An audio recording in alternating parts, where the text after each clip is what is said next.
piova sadio nefa samabazo testa già non ti mafantatra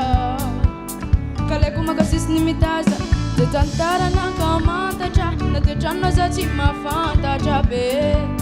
feko nome israeleko za nandika didi fafolo nangira fantagnan'olo zao fitiavako anao natonga zakajiaby zegny mankafianao mangingina zao mankafianao nefa kakorymatoko mankafianao mangingina zao mankafianao nefa kakorymatoko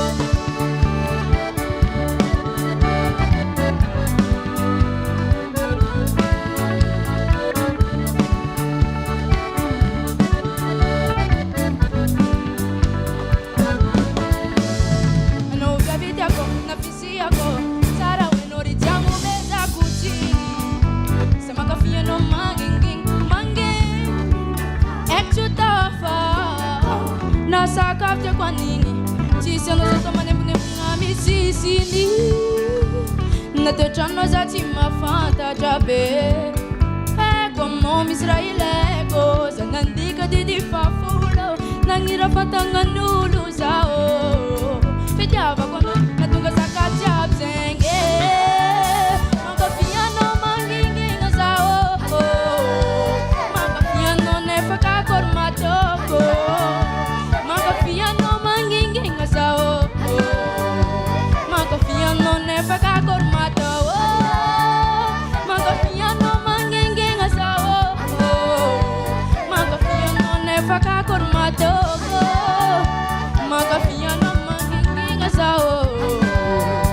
mankafianao nefa kakorymatoko.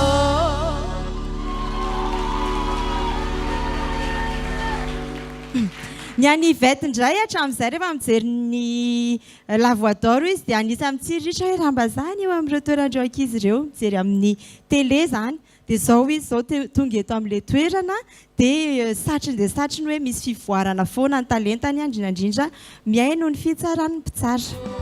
ery misy fotoana bonjour aloha Yvette misy fotoana ohatrany nananana sainao tsy tafiditra tsara ao anatin'ilay izy zany hoe misy tahotra kely any ao anatin'ilay izy dia le diction le fanononana an'ilay tononkira tonono tsara ilay izy dia hira ohatran'ireny tena mila enona tsara ny temps fort le tak tak tak enona tsara fa ny ankizy rehetra zay manao voix d'or eto ho antsika rehetra zay mihainao dia mbola corrigible zany hoe mbola azo atsaraina foana ny zavatra zay fany fa misy ao anatiny ao dia atsaraina zay dia concentré tsara rehefa mira concentré tsara zay aza matahotra hoe misy an'izao tsy lefa lavitra be ny